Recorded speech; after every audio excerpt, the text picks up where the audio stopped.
sometimes Australian TV just comes out with some absolute crackers, and Colin From Accounts is definitely no exception. I mean, it's got 100% on Rotten Tomatoes for a score. In terms of awards, it won Actor Award for Best Narrative Comedy. Patrick Brammall and Harriet Dyer, the two stars of the show, both won Logies for Most Outstanding Actor and Most Outstanding Actress. Yeah, it was a huge one. And if you haven't seen it, it's on that same vein as your Upper Middle Bogan. I mean, it has Patrick Brammall in that too, but that very Australian comedy vibe, and they're nailing it with the drama stuff too. Yeah, and it's, you know, it's co-written by Harriet Dyer and Patrick Brammall, and they're both the leads in this show.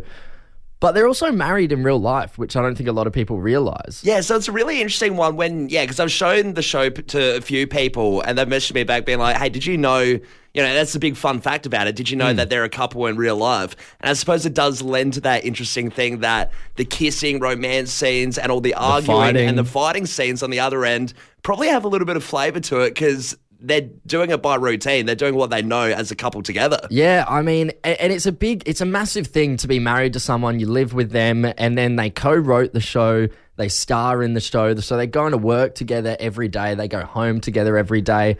It's a pretty big ask. You don't really get a break. Sure, and I think it's a funny one with acting too, because imagine co-writing.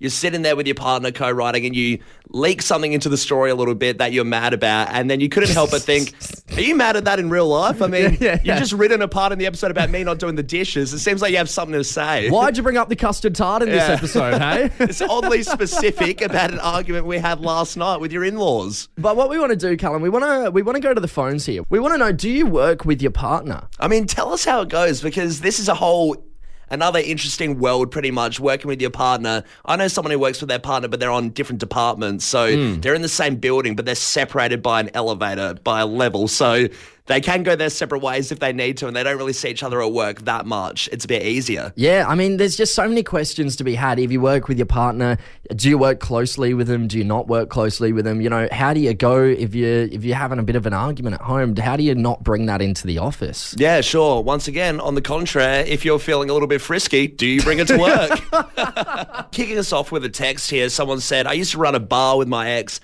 We're strangers at the start, but I guess 3 a.m. knockoff drinks do things to people. Turned south real fast when she got the sack, and I was offered her job. Oh, yeah, that would one. go south. What would you do in that situation? Would you take the job or be like, nah? Depends how much you like them. Yeah. I guess they're an ex now, so I guess they took the job. We kind of know what happened. Hey, let's head over to Freeling. We got Ash on the line. G'day, Ash. How are you, mate? Morning, lads. How are we? Very good. Very well. Now, Ash, do you work with your partner? I do. I actually employed my wife. Right. Okay. So was that a bit dicey at first? Did anything go through your head and you thought maybe, geez, this could get a bit confusing? Absolutely, mate. You've got to set down ground rules for sure. And I liken it to trying to disable a bomb in a nightclub. That's what it's like. Yeah, you got the red wire, you got the blue wire. Make sure you make the right move every day.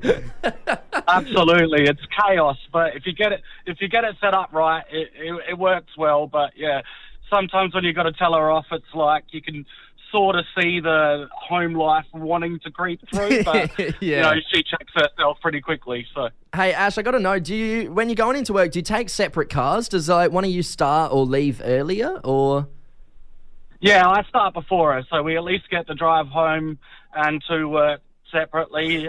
With the picking up children and that kind of thing. We do alternate shifts, so that's a bit of a saving grace, I guess. Cool. And Ash, do you ever flirt at work? Well, she often makes a little joke of, you can't touch this, and it reminds me of Borat, where she's like, no, you can't have this, Yeah, it would be a bit, all your colleagues would be a bit shocked. Now, Ash, are you at work right now?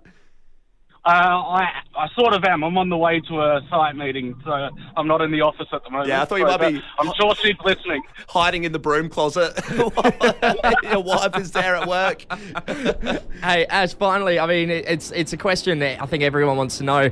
If you're a bit off with each other at home, how do you avoid that? How do you avoid that at work? Do you sort of just not see each other, or do you just leave all that baggage at the door? 100%. You got to leave it at the door. I've seen lots of couples that work together that end up in divorce. I don't want that. So yeah, we're very good at separating the two. You absolutely have to. Hey, Good on you, stuff. Ash. Well, it sounds like you got a fantastic wife and a great relationship. Yeah, she puts up with a bit, so good on you. Cheers, All Ash. the Borat references. Unhinged.